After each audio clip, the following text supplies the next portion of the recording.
De stilte die. De eetsal.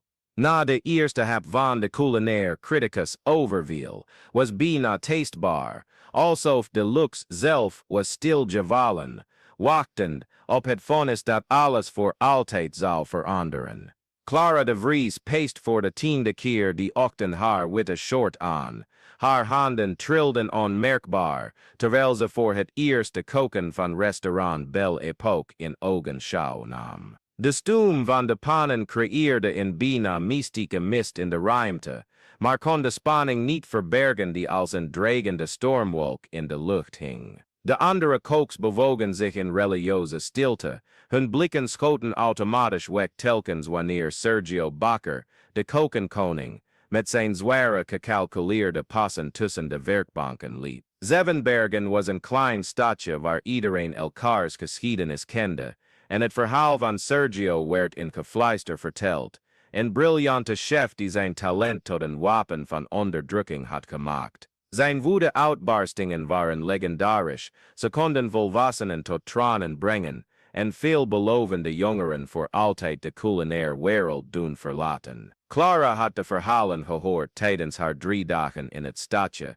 sinds haar aankomst met een kleine koffer en een vastberadenheid, waarvan ze zelf niet wist waar die vandaan kwam. Op 28-jarige leeftijd droeg Clara een reeks verloren banen, uitgesteld dromen en een constant gevoel dat ze het leven van iemand anders leefde. Door familiedruk afgestudeerd in bedrijfskunde, had ze 5 jaar achter een bureau gezeten, spreadsheets invullend die haar ziel druppel voor druppel uitholden. Toen ze eindelijk de moed bijeenbracht om alles op te geven en haar geluk als kok te beproeven, ontdekte ze dat de gastronomische wereld nog vreder kon zijn dan de corporate wereld. Jij nieuweling, Sergio's stem sneed door de lucht als een scherp mes, waardoor Clara onmiddellijk haar hoofd opstak. Hij observeerde haar met die kleine doordringende ogen, die door mensen heen leken te kijken en precies te vinden waar het meest pijn deed. Aangezien het je eerste dag is, laten we eens kijken waar je toe in staat bent. Ik wil dat je een tornado's Rossini maakt. Je hebt 35 minuten. Het gezoem dat zich door de koken verspreidde, leek op het gebrom van nervoze bijen. Clara zag de medelijdende blikken op de gezichten van haar collega's en begreep onmiddellijk, dit was een valstrik. De tornado's Rossini was het paradepaardje van het huis. Het gerecht dat Belle Époque op de gastronomische kaart van de regio had gezet. Het was ook het recept dat Sergio gebruikte om beginners te vernederen. Ze zag hij struikelen over de technische details, terwijl hij elke fout met sadistisch plezier aanwees. Clara knikte zwijgend en liep naar de voorraadkamer. Haar handen, die enkele minuten eerder hadden getrild, bewogen nu met een vreemde precisie, alsof ze geleid werden door een herinnering die ze niet wist te bezitten. Terwijl ze de ingrediënten koos, begonnen fragmenten van herinneringen op te duiken uit de diepten van haar geest, als bubbels die naar de oppervlakte van een donker meer stegen. Ze was 9 jaar oud en zat op het hoge kokenkrukje, haar ogen gericht op de gekalde handen van haar grootvader Francesco, die dansten boven de ingrediënten. De koken is een orkest, kleine Clara, zei hij met zijn nog steeds uitgesproken Italiaanse accent, na 40 jaar in Nederland. Elk ingrediënt moet in harmonie zingen. Francesco was chefkok in Rome geweest, voordat hij emigreerde, met recepten in zijn bagage, die mensen tot tranen van ontroering brachten. Maar een beroerte op 65-jarige leeftijd had zijn handen voor altijd tot zwijgen gebracht, en daarmee ook de lessen die Clara amper had kunnen leren. Waar wacht je op? Een wonder. Sergio's sarcastische stem bracht haar terug naar het heden. Hij leunde tegen het aanrecht, armen gekruist, en vrede glimlach speelde op zijn lippen. Misschien had je wel achter je bureautje moeten blijven. Clara antwoordde niet. In plaats daarvan stak ze het fornuis aan en begon te werken. Haar bewegingen werden steeds vloeiender, alsof een onzichtbare kracht haar handen leidde. Het vlees werd met de precisie van een chirurg gekruid, de peper werd tot de juiste maat gemalen, de cognac werd verwarmd tot het ideale punt om te flamberen. Elke beweging droeg een elegantie, die ze niet wist te bezitten, en stille dans, die nieuwsgierige blikken van de andere koks begon te trekken. Het geheim zit niet in de techniek, Bambina, fluisterde de stem van haar grootvader in haar herinnering. Het geheim zit in de liefde, wanneer je met liefde kookt, dan proeft de maaltijd dat. Het draagt je ziel over aan degene die het gaat eten. De geur die zich door de koken verspreidde, was als een olfactorische symfonie. Rijkelijk, complex, met lagen van smaak die zich geleidelijk openbaarden. Clara zag Sergio midden in een zin stoppen. Zijn neusvleugels verweiden zich onwillekeurig, terwijl hij probeerde te identificeren wat er anders was aan dit ogenschijnlijk gewone gerecht. De andere medewerkers kwamen onopvallend dichterbij, gemagnetiseerd door een parfum dat herinneringen opriep aan speciale maaltijden en momenten van geluk. Toen Clara de Tornado's Rossini eindelijk opmaakte, trilden haar handen niet meer. Het gerecht voor haar was een kunstwerk, het vlees perfect gegaard, de fluweelzachte saus reflecteerde het licht als vloeibare zijde. De verse kruiden waren met een natuurlijke nonchalance geplaatst, maar het resultaat was een verfijnde techniek die ze niet eens wist te beheersen. Sergio proefde het gerecht in stilte. Clara zag zijn gezichtsuitdrukking subtiel veranderen. Eerst verrassing, dan iets dat verwarring kon zijn, en tenslotte een emotie die ze niet kon identificeren. Een paar seconden die aanvoelden als een eeuwigheid, bleef de beroemde kokentiran stom, terwijl hij smaken verwerkte die hij duidelijk niet verwachtte te vinden. Acceptabel was alles wat hij zei, maar Clara merkte de aarzeling in zijn stem op, de manier waarop hij haar blik vermeed. Morgen werk je op de grill met de andere beginners. Die avond keerde Clara terug naar haar kleine appartement in het centrum, haar benen zwaar van vermoeidheid en emotie. Voor het eerst in jaren had ze het gevoel iets echts bereikt te hebben, maar tegelijkertijd stortte een lawine van lang onderdrukte herinneringen over haar heen, als een gebroken dam. Zij was 16 toen haar opa Francesco stierf, en met hem alle culinaire dromen die hij in haar kinderhart had geplant. Clara's ouders, altijd zo praktisch, gebruikten de rouw om haar op een veiliger pad te leiden. Kokerij biedt geen toekomst, dochter. Je bent te slim om je leven in een koken te verspillen. En Clara, nog steeds kwetsbaar door het verlies, geloofde hen. Ze stopte opa's recepten weg in een doos op zolder, in haar geheugen, en probeerde zichzelf te overtuigen dat ze was vergeten hoe liefde kon smaken. De weken daarna werkte Clara zwijgzaam, absorbeerde elke beweging, elke techniek, elk geheim dat de koken van oude etablissement te bieden had. Sergio bleef vreed tegen iedereen, maar ze merkte dat zijn aanvallen op haar minder heftig waren geworden. Het was alsof hij wachtte, observeerde, probeerde te begrijpen wat er die eerste dag was gebeurd.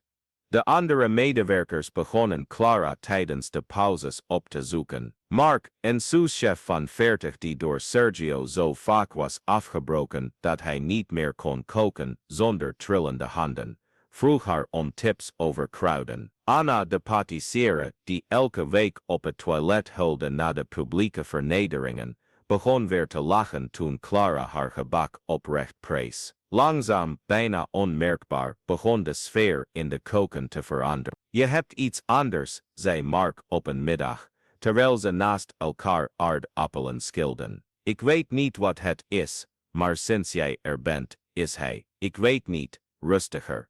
Clara wist niet wat ze moest antwoorden. Ze begreep zelf niet helemaal wat er gebeurde. Het was alsof haar aanwezigheid in de koken iets had gewekt dat al heel lang sliep, niet alleen in haar, maar in iedereen om haar heen. De recepten stroomden uit haar handen met een gemak dat haar zowel bang als vervuld maakte, van een vreugde die ze was vergeten te voelen. Als je je ware roeping vindt, Piccola, zei opa Francesco in haar levendigste herinneringen, zal het geen werk zijn. Het zal zijn als ademen. Natuurlijk essentieel onmogelijk om zonder te leven. Het was een regenachtige dinsdag in oktober dat alles definitief veranderde. Clara bereidde en saus toen ze opschudding hoorde in de hoofdruimte. Door het kleine raam tussen de koken en het restaurant zag ze een elegante man van middelbare leeftijd, die door Sergio persoonlijk naar de beste tafel werd geleid. De overdreven bewegingen van de chef, de manier waarop hij gebaarde en glimlachte, maakte duidelijk dat dit geen gewoon bezoek was. Dat is Hendrik de Vries, fluisterde Anna, met wijd opengesperde ogen naar Clara toekomend. De culinair criticus van de krant uit de hoofdstad. Hij kan een restaurant maken of breken met één recensie. Clara zag Sergio als een tornado terug de koken instormen. Zijn ogen glinsterden van een mix van opwinding en nervositeit, die ze nog nooit eerder had gezien. De man die altijd de absolute controle leek te hebben, was zichtbaar onrustig. Luister goed, zei hij, het hele team om zich heen verzamelend. Hendrik de Vries is in mijn restaurant. Mijn reputatie staat op het spel. Eén fout, één gerecht dat niet perfect is, en jullie zullen het de rest van jullie ellendige leven betreuren. Duidelijk, de stilte die volgde was geladen met spanning. Clara zag Mark's handen weer beginnen te trillen. Anna's gezicht bleek van angst. Het was alsof al het vertrouwen dat in het team was begonnen te groeien, in een oogwenk was verdwenen. Ik ga persoonlijk de Tornado's Rossini bereiden, vervolgde Sergio, al richting het hoofd aanrechtgaande. Dat is het gerecht dat mij beroemd maakte, en het zal het gerecht zijn dat mijn plaats als beste chef van deze regio bevestigt. Clara observeerde Sergio terwijl hij werkte, en merkte iets op dat haar verbaasde. Hij was nerveus, zijn handen meestal zo zeker, trilden lichtjes. Hij strooide te veel zout, moest de saus 2 keer opnieuw beginnen, en zijn altijd precieze mettingen werden aarzelende schattingen. De angst om voor de criticus te falen ondermijnde precies wat altijd zijn grootste kracht was geweest: het absolute vertrouwen in zijn techniek. Toen gebeurde het ondenkbaar. Sergio, op het hoogtepunt van zijn angst, liet de cognacfles vallen die hij zou gebruiken om het gerecht te flamberen. De vloeistof verspreidde zich over de vloer en nam daarmee de mogelijkheid mee om zijn beroemdste recept binnen de restaurantentijd af te maken. In moment was de stilte in de koken absoluut. Iedereen keek toe hoe Sergio verlamd stond voor zijn fout. De man die anderen altijd klein en incapabel liet voelen. Er voeren nu dezelfde gevoelens van machteloosheid die hij aan zoveel anderen had toegebracht. Toen bewoog Clara zich. Zonder toestemming te vragen, zonder te aarzelen, ging ze naar het aanrecht waar verse ingrediënten lagen, en begon ze een nieuwe Tornado's Rossini helemaal opnieuw te bereiden. Haar handen bewogen alsof ze een eigen leven hadden, voerden elke stap uit met een vloeiende perfectie die iedereen in de koken hypnotiseerde. Wat denk je wel te doen? Sergio's stem klonk meer van verbazing dan van woede. Clara stopte niet met werken. Uw restaurant redden, zei ze simpelweg, haar kalme stem in contrast met de emotionele chaos om haar heen. Op dat moment voelde Clara de aanwezigheid van opa Francesco alsof hij naast haar stond, haar handen leidde, bemoedigende woorden in het Italiaans fluisterde. Alle vergeten lessen, alle verloren smaken, alle passie die jarenlang onder conformisme was begraven, kwamen naar boven in een explosie van sensorische herinneringen die haar deed huilen terwijl ze kookte. De geur die zich verspreidde was nog intenser dan de eerste keer. Rijke complexe aroma's met een emotionele diepte die verder ging dan louter culinair techniek. Het was alsof Clara haar hele ziel in dat gerecht had gestopt, niet alleen haar eigen emoties kanaliserend, maar ook de liefde van haar grootvader, de wijsheid van generaties koks, die begrepen dat eten veel meer was dan simpele voeding. Toen ze de Tornado's Rossini opschepte, was zelfs Sergio stil. Het gerecht voor hen was een meesterwerk, het vlees perfect gegaard, de saus met een onmogelijke romigheid, zachte aroma's verweven in een harmonieuze dans, die niet alleen de eetlust prikkelde, maar ook diepe emotionele herinneringen opriep. Neem dit mee naar de criticus, zei Clara, het bord naar Sergio uitreikend. Hij keek haar lang aan, zijn kleine, scherpe ogen nu vol met een emotie die ze niet kon peilen. Zonder een woord te zeggen, nam hij het bord en liep naar de zaal. Clara en de rest van het team keken door het kleine raam, terwijl Hendrik de Vries het geluid trekt. Ze zagen zijn expressie geleidelijk veranderen, eerst verbazing, dan concentratie, uiteindelijk iets wat oprechte emotie leek te zijn. De criticus sloot zijn ogen en genoot van elke hap, alsof hij iets transcendentaals beleefde. Toen Hendrik de Vries klaar was met eten, riep hij de ober en stelde een vraag die Clara van zijn lippen kon lezen. Wie was de chef die dit gerecht bereidde? Wat er daarna gebeurde veranderde alles. Sergio, voor de belangrijkste criticus van de regio, deed iets wat niemand ooit had gedacht dat hij zou doen. Hij aarzelde. Een paar seconden die aanvoelden als een eeuwigheid, stond de man die altijd alle eer opeiste, die nooit toegaf dat iemand beter kon zijn dan hijzelf, stom verbaasd. Clara nam het besluit. Ze deed haar skort af, verliet de keuken en liep naar de tafel van de criticus. Ze voelde alle ogen van de zaal op zich gericht, maar voor het eerst in haar leven voelde ze geen angst. Ze voelde zich eindelijk zichzelf. Ik was het, zei ze, haar stevige stem weergalmde in de stille zaal. Hendrik de Vries observeerde haar met hernieuwde interesse. En hoe heet uw chef? Clara de Vries, antwoordde ze, en toen ze dat zei, voelde ze alsof ze zich voor het eerst aan de wereld voorstelde. De criticus glimlachte, een oprechte glimlach die zijn gezicht verlichtte. Clara de Vries, dit was de beste Tornado's Rossini die ik in 20 jaar in mijn vak heb geproefd. Er zit een ziel in dit gerecht die veel verder gaat dan de techniek. Waar hebt u dit koken geleerd? Clara voelde de tranen in haar ogen springen. Bij mijn grootvader Francesco. Hij zei altijd dat koken een manier van liefhebben was. En hij had gelijk, zei Hendrik, opstaand van zijn stoel. Mag ik een paar minuten met u praten? Ik zou meer willen weten over uw verhaal en uw technieken. Toen begon de hele zaal te applaudisseren. Eerst aarzelend, daarna steeds intenser, totdat het een ovatie werd die de glazen op de tafels deed trillen. Clara keek om zich heen en zag glimlachende gezichten, mensen die oprecht ontroerd waren om iets bijzonders te hebben meegemaakt. Toen haar ogen Sergio troffen, die in het midden van de zaal stond, verwachtte ze de gebruikelijke woede te zien. In plaats daarvan zag ze iets wat ze zich nooit had kunnen voorstellen op dat gezicht: respect. En misschien voor het eerst een glimp van nederigheid. Nadat Hendrik de Vries was vertrokken, niet zonder een recensie te beloven die recht zou doen aan het uitzonderlijke talent dat hij had ontdekt, keerde Clara terug naar de keuken om een getransformeerd team te vinden. Anna omarmde haar met tranen in haar ogen, Mark glimlachte voor het eerst sinds ze hem had ontmoet. En zelfs de obers waren bijeengekomen om haar te feliciteren.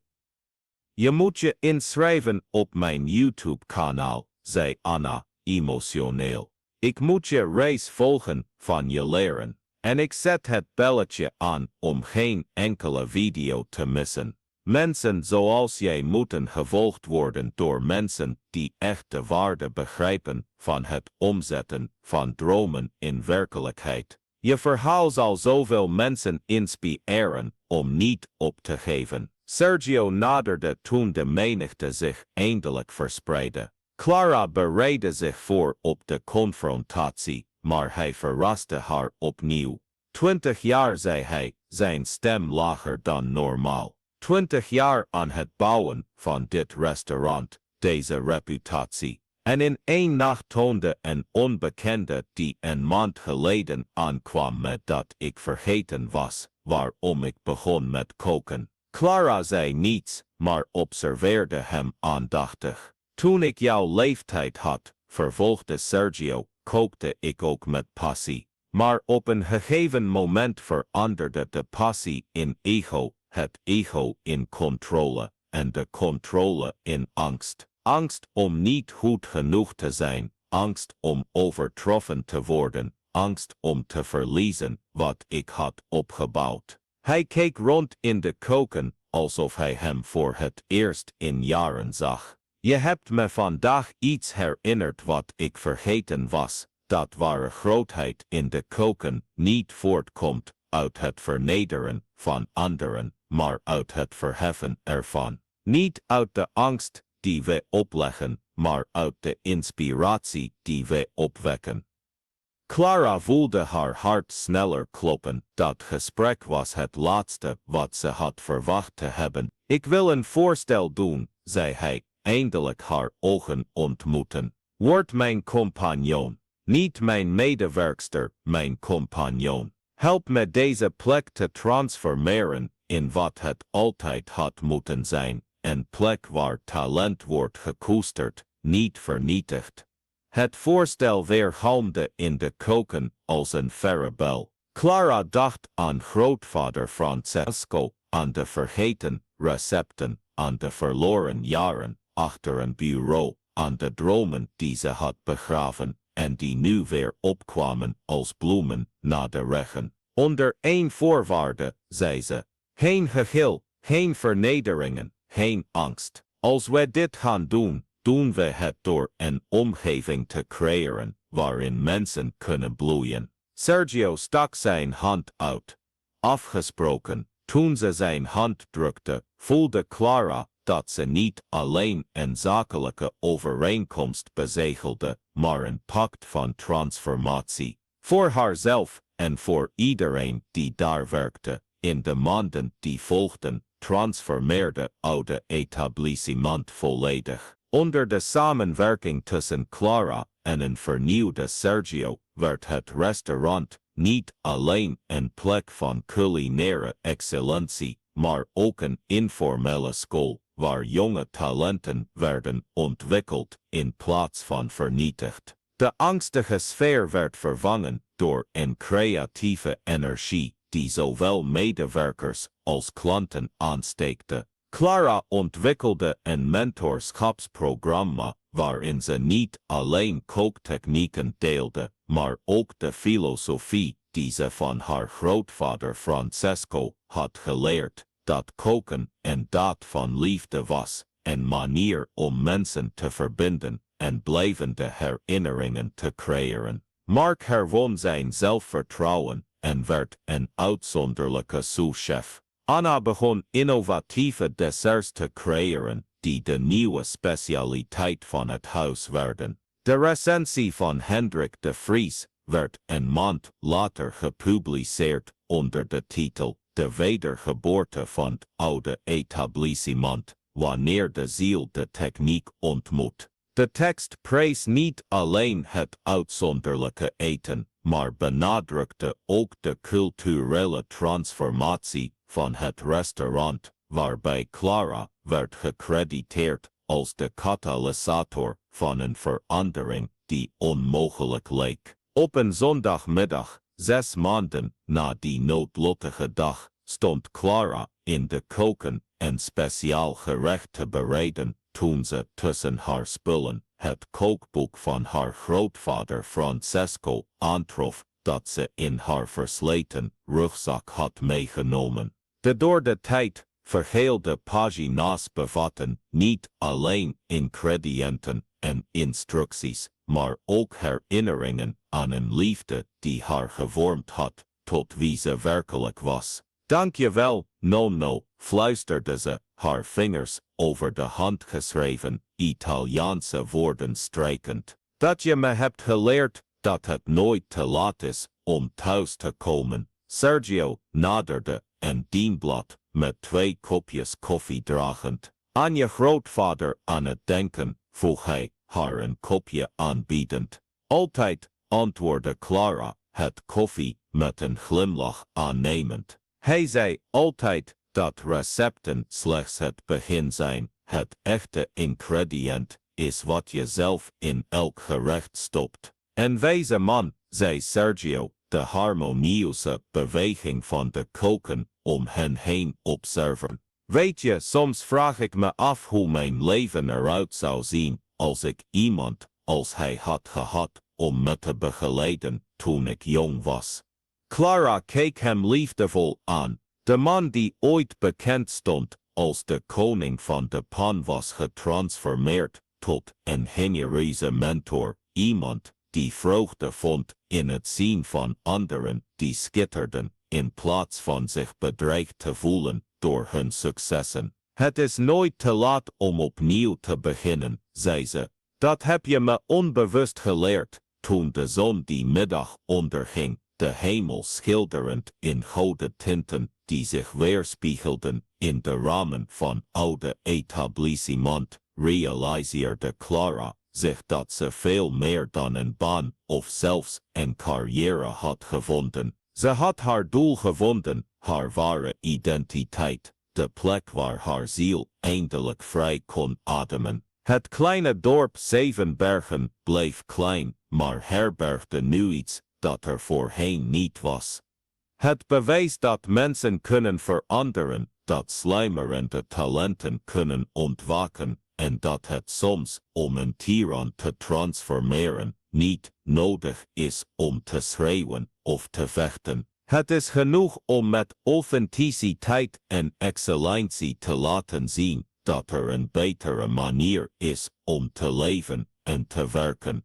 En in een koken die ooit door angst werd geregeerd, heerste nu iets oneindig machtigers, de hoop dat iedereen, hoe verloren ze zich ook voelen, de weg terug naar huis kan vinden, naar wie ze werkelijk zijn en naar de dromen die nooit zijn opgehouden te bestaan, maar gewoon op het juiste moment wachten om opnieuw te bloeien.